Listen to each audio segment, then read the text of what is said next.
Dun dun dun dun dun dun dun dun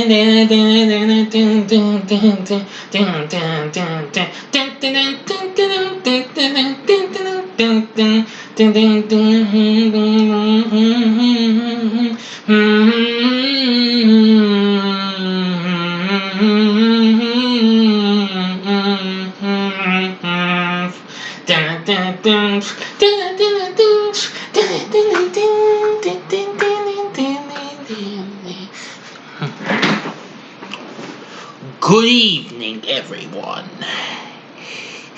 Gotcha there with a little Hitchcock impression.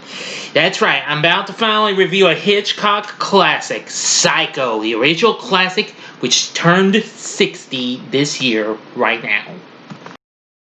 Bad Days, Entertainment Rankings and Reviews. Greetings, my fellow YouTubers, and welcome to Big D's Entertainment Rankings and Reviews. My name is Doyle, better known to y'all as the Big D, and this time around I bring to you a review of the 1960 psychological suspense horror flick Psycho. Directed by Alfred Hitchcock, starring Anthony Perkins along with Janet Leigh, John Gavin, Vera Miles, and Martin Balsam. It was based on the 1959 novel of the same name by Robert Bloch. Now, the film actually premiered at the DeMille Theater in June of 1960, so it was just a little past its anniversary, but its actual full release anniversary isn't until next month, so I decided to do its anniversary review early. Its big theatrical release, anyway. Anyway, now this film was seen as a departure from North by Northwest, which was a previous hit for Hitchcock, having been filmed on a low budget and in black and white and by a television crew. Now, of course, Hitchcock did other movies, like Rope and Rear Window, and The Birds, which came out a few years after this. Anyway, the film may have gotten mixed reviews at first, but it got outstanding box office returns prompted by critical reevaluation. It was nominated for 4 Academy Awards, including Best Supporting Actress for Miss Leigh and Director for Mr. Hitchcock. It is considered one of Hitchcock's best films, praised as a major work of cinematic art by international film critics and scholars. It's at a new level of acceptability for violence, deviant behavior, and sexuality in American films. Now, the film, which was originally released by Paramount, and then later it was bought by Universal, they started producing follow-ups to this after the death of Mr. Hitchcock in 1980, plus a made-for-television spin-off and a remake and a prequel television series. Anyway, now let's get into the story. Now, of course, we're starting in Phoenix, Arizona, where we meet the Janet Leigh's character of Marion Crane. She's a real estate secretary, and she's with her boyfriend, Sam Loomis, who is played by John Gavin. Janet Leigh plays Marion Crane. Okay, now, they discuss how they can't afford to get married because of Sam's debts. Marion returns to work after lunch, and a client leaves $40,000 in a cash payment on a property. Now, her boss, Mr. Lowry, asks her to deposit the money in the bank and allows her to leave work early after she complains of a headache. Once home, she decides to steal the money and drive to Fairville, where Sam lives. Well, apparently,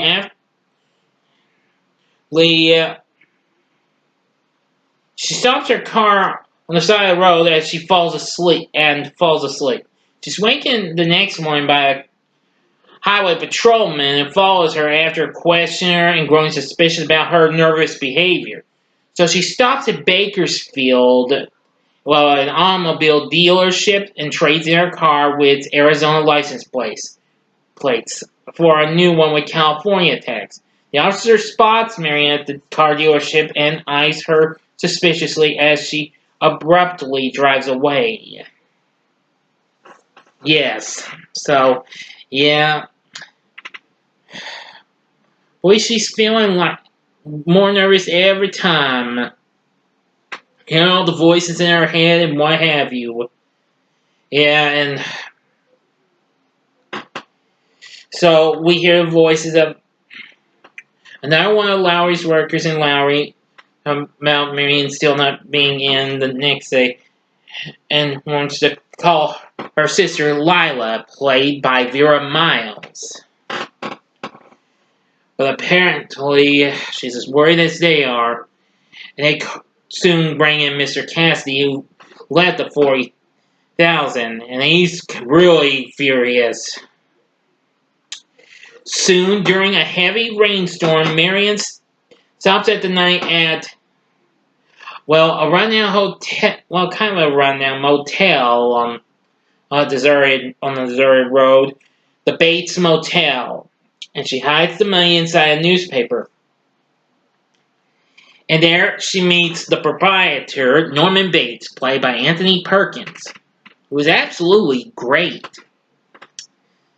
I always like how it says, you got reservations? Like, oh, we have 12, in fact. 12 cabins, 12 reservations. Yeah, this movie has some classic lines in my view. So he invites her to share a light dinner but after she checks in. She accepts the invitation but overhears an argument between Norman and his mother about bringing a woman into their Gothic home, which sits perched above the motel. Instead, they eat in the motel parlor, where he tells her about his life with his mother, who is mentally ill, and forbids him to have a life apart from her. Yes. Yeah, he explains everything. And Marion's just like, wouldn't she be more like being in, what? An institution? You mean a madhouse? Boy, he really talks about it. And he's like, it's not as if she were a maniac. She just goes a little mad sometimes. I'll go a little mad sometimes. Yeah, after watching this more times than I did with the heavily dissed remake from 1998, I've come to love Anthony Perkins as Norman Bates, unlike Vince Vaughn in the remake. He just adds a little laughter after he says, we all go a little mad sometimes. Okay, sorry. Enough about the remake. I'm not reviewing the remake, though. Oh, not a chance. Unless you want me to, but I'll do that sometime down the road.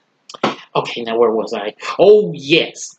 Now, moved by Norman's story, Marion decides to drive back to Phoenix the next morning to return the stolen money, which she hides in a folded newspaper on the nightstand. Now, after she's trying to, do some math, tears up paper, can't find it, and flushes the piece of paper down the toilet. That reminds me, this happens to be the very first movie where we actually see an actual toilet. Yeah, can you believe that? Yeah, I couldn't. But I sort of did kind of in a way remember when I was at Universal Orlando Studios, years back. And I got to see a little bit of what Psycho was like a little bit, along with several other Hitchcock things. Yeah.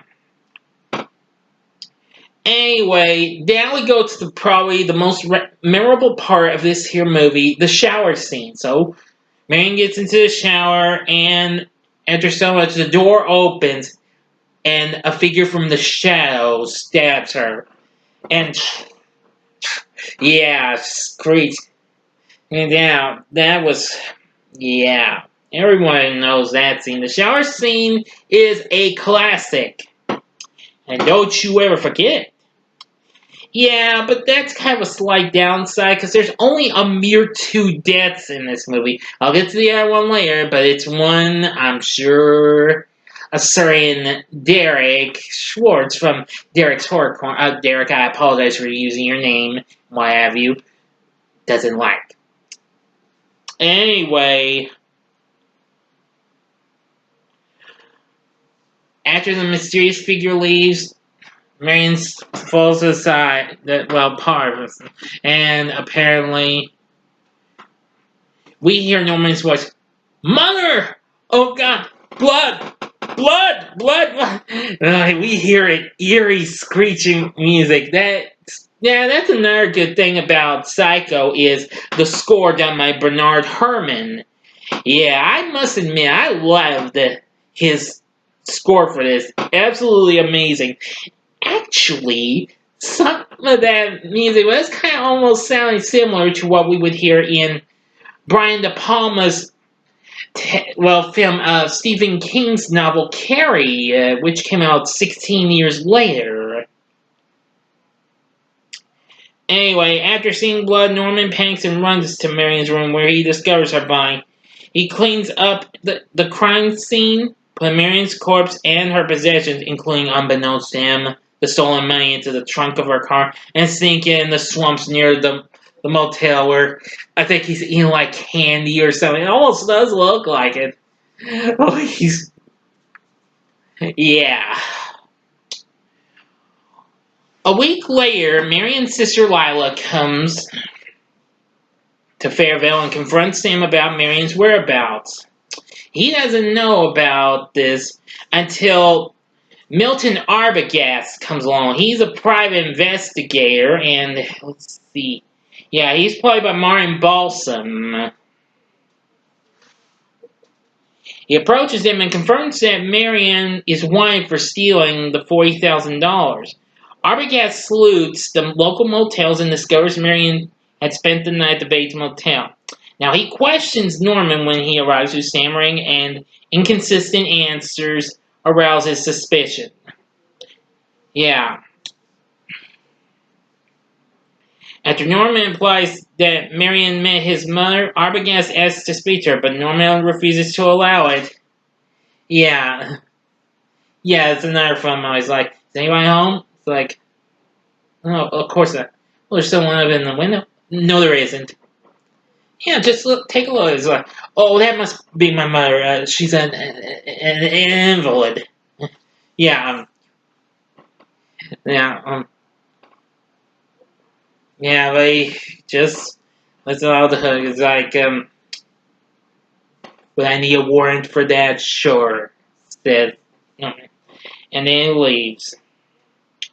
Now, Arbogast calls Loomis's shop and speaks to Lila about Sister Marion and promises to phone again soon. He decides to go back to the hotel and search for Norman's mother. As he enters the Bates home, he's looking around, and once he reaches the top of the stairs, this is where it triggers everything. A shadowy figure stabs into that sword, slashes his face, and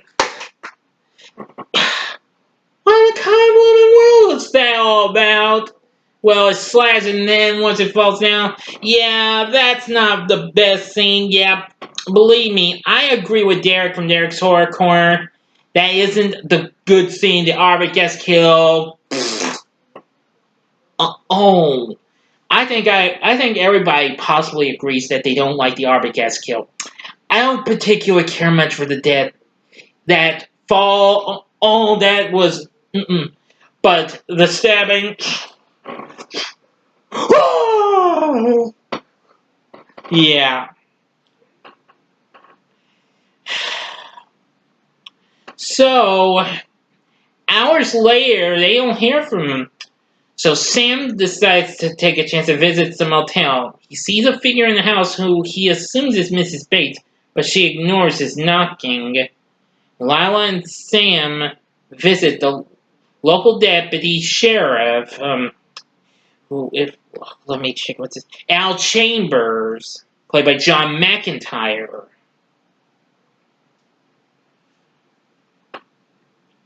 Well,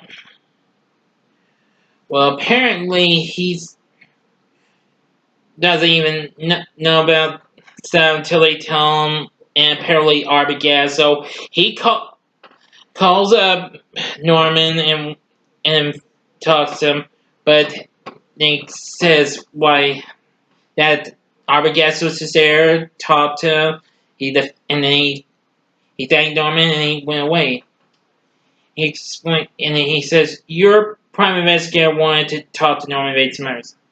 And he explains, Norman Bates' mother has been dead and buried in Greenlawn Cemetery for the past 10 years. Yeah, she died in a murder-suicide 10 years ago. Yeah, Sheriff concludes that Arbogast lied to them so he could pursue Marion and the money. Convinced that some ill has befallen Arbogast, Lila and Sam decide to drive to the motel. And Norman carries his mother from her room and hides her in the fruit cellar. Yeah. Alright, now I'm going to get to the ending and all that jazz. You got 5 seconds to stop this video. Go to the description box below.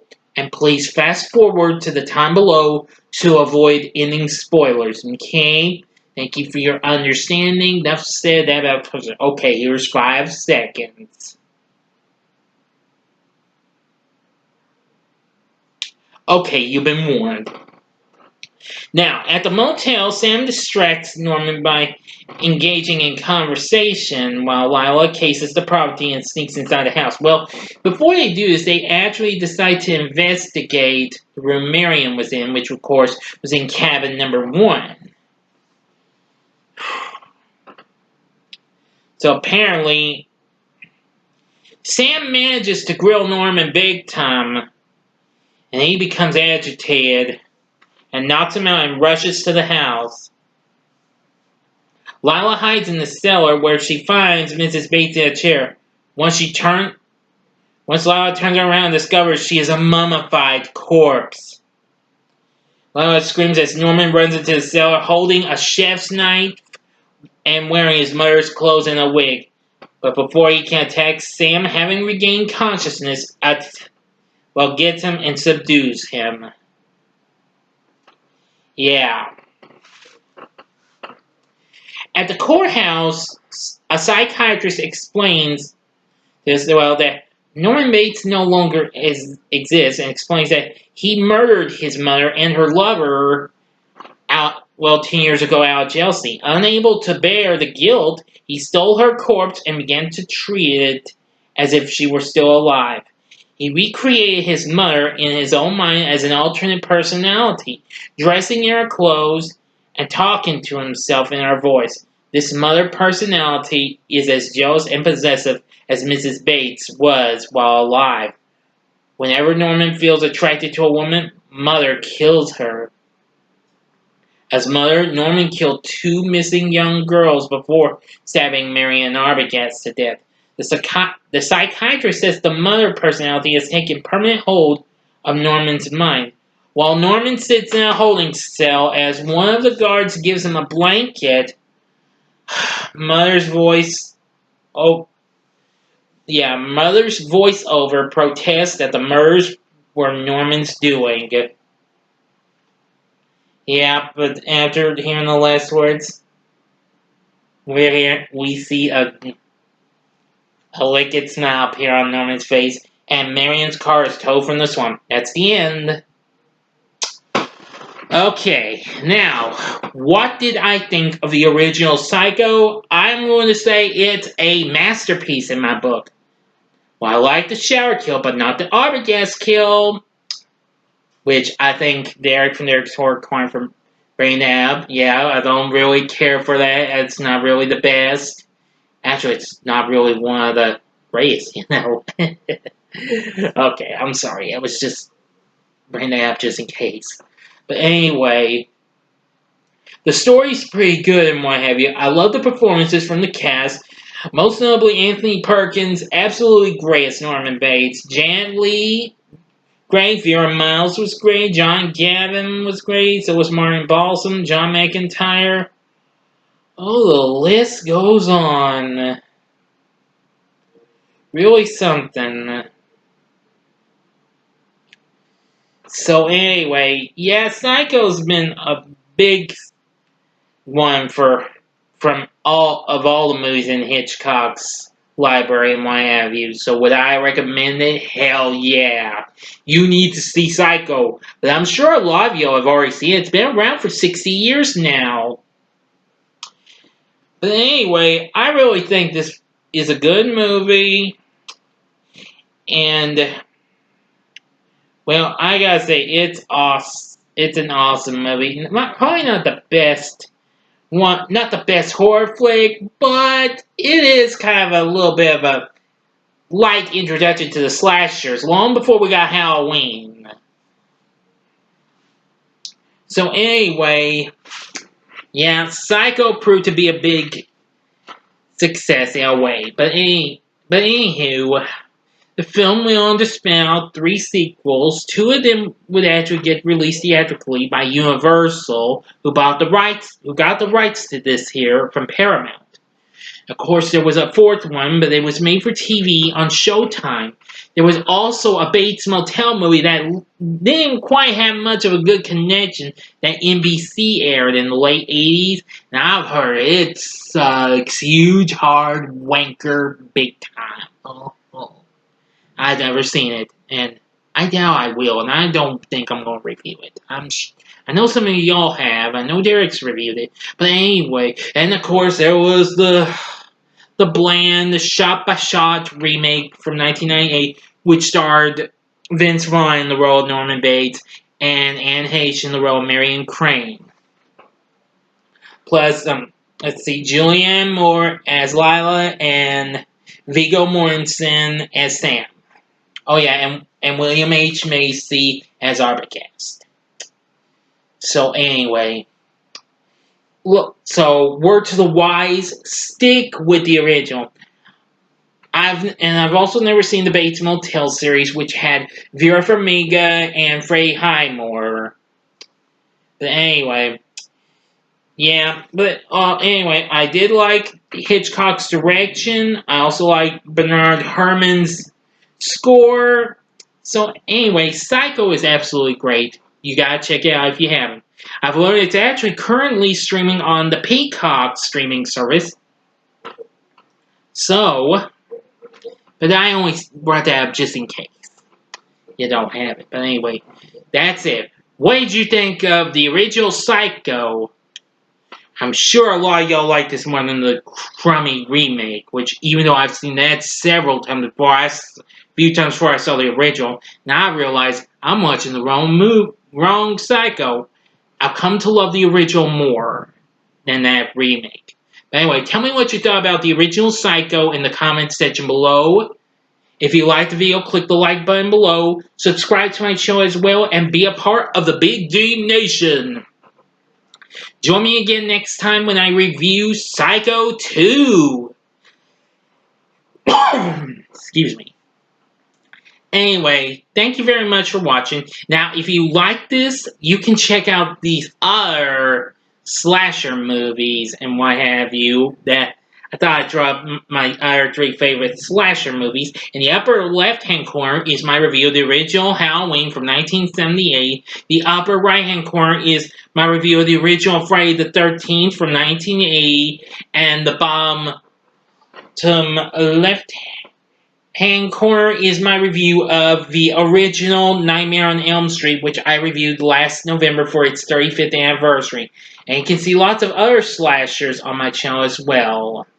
Did a pretty good job in reviewing them. So, and, oh yeah, and I almost forgot, click the button below to subscribe, because it's in the bottom right-hand corner. So, oh yeah, don't mind the thunder, it's starting to rain. So, until next time, I'm the Big D saying, see ya!